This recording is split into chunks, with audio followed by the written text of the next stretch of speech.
بسم اللہ الرحمن الرحیم۔ السلام علیکم۔ ایئر چیف مارشل مجاہد انور خان نے کہا ہے کہ 27 فروری کو بھارتی دراندازی پر پاکستان ایئر فورس کا جواب تاریخ میں آپریشن سوئف ریٹارٹ کے نام سے یاد رکھا جائے گا۔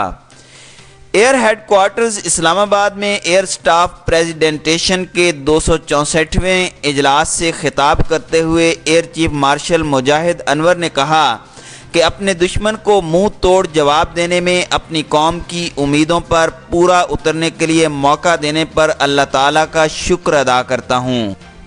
انہوں نے کہا کہ بھارتی جارحیت کے بعد پاک فضائیہ کی بر وقت کارروائی ہمارے عزم و حوصلے اور کسی بھی جارحیت کا بھرپور جواب دینے کی اہلیت کی بہترین مثال ہے۔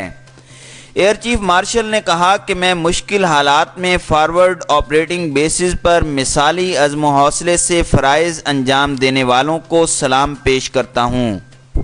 پاک فضائیہ کے سربراہ نے واضح کیا کہ آئندہ بھی دشمن کی کسی بھی جارحیت کا جواب پہلے سے بھی زیادہ سخت اور مؤثر انداز میں دیا جائے گا۔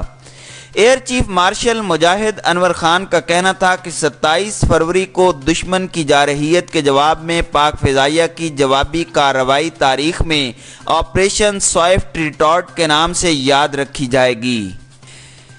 خیال رہے کہ رواں برس 27 فروری کو پاک فضائیہ نے بھارتی ایئر فورس کی دراندازی کا بھرپور جواب دیتے ہوئے 2 بھارتی لڑاکا طیاروں کو مار گرایا تھا۔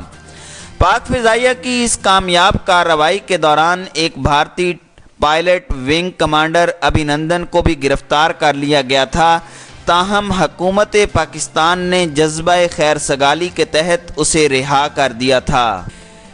تقریب کے دوران ایئر چیف نے پاک فضائیہ میں مختلف امور میں بہترین کارکردگی دکھانے والوں میں ایوارڈ بھی تقسیم کیے۔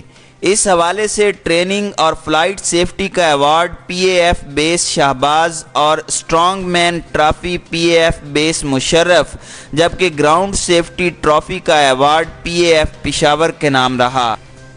خیال رہے کہ پاک فضائیہ کی جانب سے گرائے گئے بھارتی طیارے کے پائلٹ ابھینندن نے رہائی سے قبل اپنے دوسرے ویڈیو بیان میں کہا تھا کہ ٹارگٹ تلاش کر رہا تھا کہ پاک فضائیہ نے میرا طیارہ مار گرایا، جبکہ بھارتی میڈیا چھوٹی سی چیز کو آگ لگا کر بڑھا چڑھا کر پیش کرتا ہے۔ بھارتی فضائیہ کے پائلٹ ابھینندن نے اپنے بیان میں کہا تھا کہ پاکستانی آرمی بہت ہی پروفیشنل سروس ہے، میں نے پاکستانی آرمی کے ساتھ وقت گزارا اور میں بہت متاثر ہوں۔ بعد ازاں بھارتی پائلٹ کو واگا بارڈر میں بھارتی حکام کے حوالے کر دیا گیا تھا۔ بھارتی پائلٹ ابھینندن کو تمام کاغذی کارروائی کے بعد واگا بارڈر پر بھارتی حکام کے حوالے کیا گیا تھا اور وہ واپس اپنے ملک پہنچ گئے تھے۔ DG ISPR major general Asif Ghafoor کا کہنا تھا کہ پاک فضائیہ نے اپنی حدود میں رہتے ہوئے لائن آف کنٹرول کے پار مقبوضہ کشمیر میں 6 اہداف کا انتخاب کیا تھا، کیونکہ بھارت نے ہم پر جارحیت کی تھی۔ LOC کی خلاف ورزی کرتے ہوئے دعویٰ کیا تھا کہ مبینہ دہشت گردوں کا ٹھکانہ تباہ کیا اور 350 دہشت گردوں کو مارا۔ انہوں نے کہا کہ بھارتی دراندازی کی کوشش کے بعد جواب دینے کے علاوہ کوئی چارہ نہیں تھا، لیکن جواب کیسے دیا جاتا؟ کیا اسی طریقے سے جس طرح بھارت نے دیا، یا پھر ایسے جیسے ایک ذمہ دار ملک دیتا ہے؟ جب رب ہمیں صلاحیت دیتا ہے تو اس میں شکر کا عنصر آتا ہے، وہ استعمال کرنے سے زیادہ اپنے خود کو کے دفاع کے لیے ہوتی ہے۔ پاک فوج کے ترجمان کا کہنا تھا کہ پاکستان کی مسلح افواج کے پاس صلاحیت بھی ہے اور جذبہ بھی، جبکہ عوام کے ساتھ اور ہر قسم کی چیز موجود ہے، لیکن ہم ذمہ دار ریاست ہیں اور امن چاہتے ہیں۔